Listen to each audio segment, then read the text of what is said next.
Now, many of you might be thinking, what type of knowledge is important? What should we be learning about? And unfortunately, there won't be enough time to go through that today. But I suggest, first of all, the most important thing every Muslim should have a deep understanding of is an understanding of Allah subhanahu wa ta'ala, His names and His attributes. This is called ilm al-aqeedah. You know, it doesn't mean you spend your life just studying this only, but you need to be firmly rooted in this and have a deep understanding of who Allah subhanahu wa ta'ala is, what He likes and what He dislikes, His qualities, His names and attributes. And this is best done by either sitting with a shaykh, by signing off with a course, maybe one that you find online.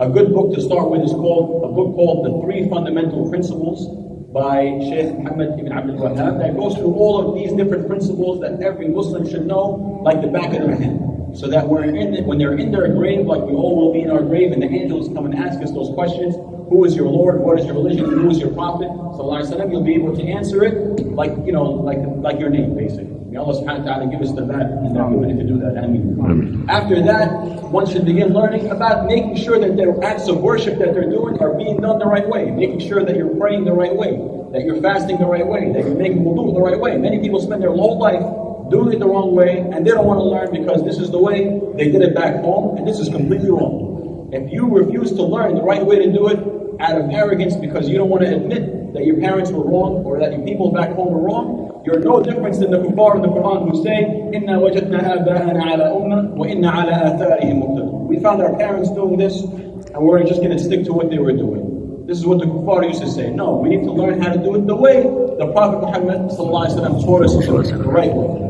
And of course, from there you can begin to go deeper and deeper in learning about the Quran, but you have to take that first step. This khutbah is just meant as a motivator for you to begin to take that first step, to learn more and more about your deen, and spend your entire life doing it, not to stop at any one point. And one of the biggest benefits of that is that Allah subhanahu wa ta'ala will honor you in this life and in the akhirah. Allah subhanahu wa ta'ala says in the Quran, يَرْفَعِ اللَّهُ الَّذِينَ آمَنُوا مِنْكُمْ وَالَّذِينَ أُوتُوا الْعِلْمَ دَرَجَاتٍ. Allah subhanahu wa ta'ala will raise those amongst you who have belief and who have knowledge. He will raise them levels and levels above the rest.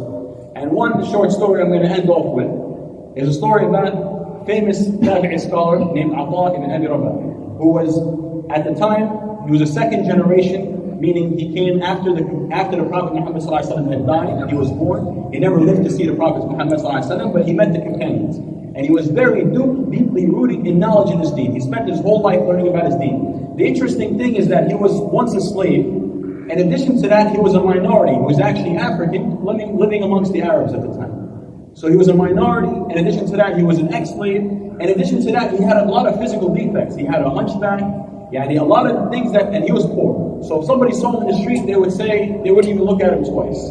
But one day he was sitting by the Kaaba, giving lessons or giving durus to the people or students at the time. And the Khalifa of the time, I believe it was Mamun Rashid, the Khalifa of the time was there performing Hajj. And he had a question about one of the acts of worship during Hajj, about how to make tawaf properly. Him and his counselors were arguing about the right way to do it. So they said, you know who to ask? We'll go ask Atā. He's right there, giving a dars right by the Kaaba. So they went to go ask Atā, and then this is the Khalifa you're talking about, the most powerful man on the face of the earth of that time. Nobody was more powerful than Mamun Rashid at this time. So he went to go ask Atā, giving the lesson about the right way to perform that act of worship. And instead of answering his question right away because the Khalifa, he made him wait in line while everybody else asked their question. So imagine the Khalifa, the most powerful man, is standing there. He's holding his two sons. He's waiting for his turn to be called so he can ask a question. And then when it was finally his turn, he said, "What's your question?" He asked it.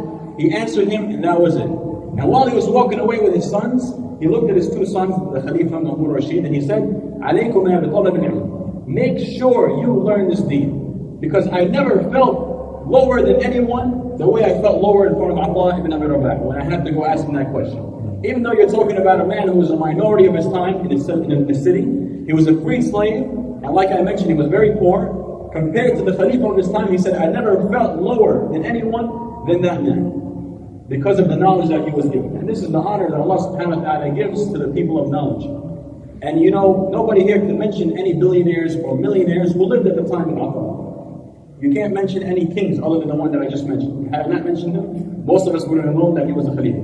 But subhanAllah, Ata is known amongst all the people who learn this deen. And so is Imam Bukhari. So is so many, Imam Abu Hanifa, Imam Shafi'i, Imam Malik, rahimahullah. All these people are known to all the people who study this deen, and their names are recorded in history, and they benefit us every single day.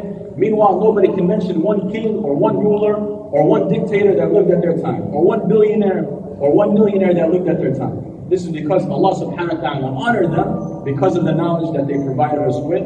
May Allah subhanahu wa ta'ala increase us in beneficial knowledge. Ameen. May Allah subhanahu wa ta'ala bless us in the knowledge that He has given us, and allow us to act upon that beneficial knowledge.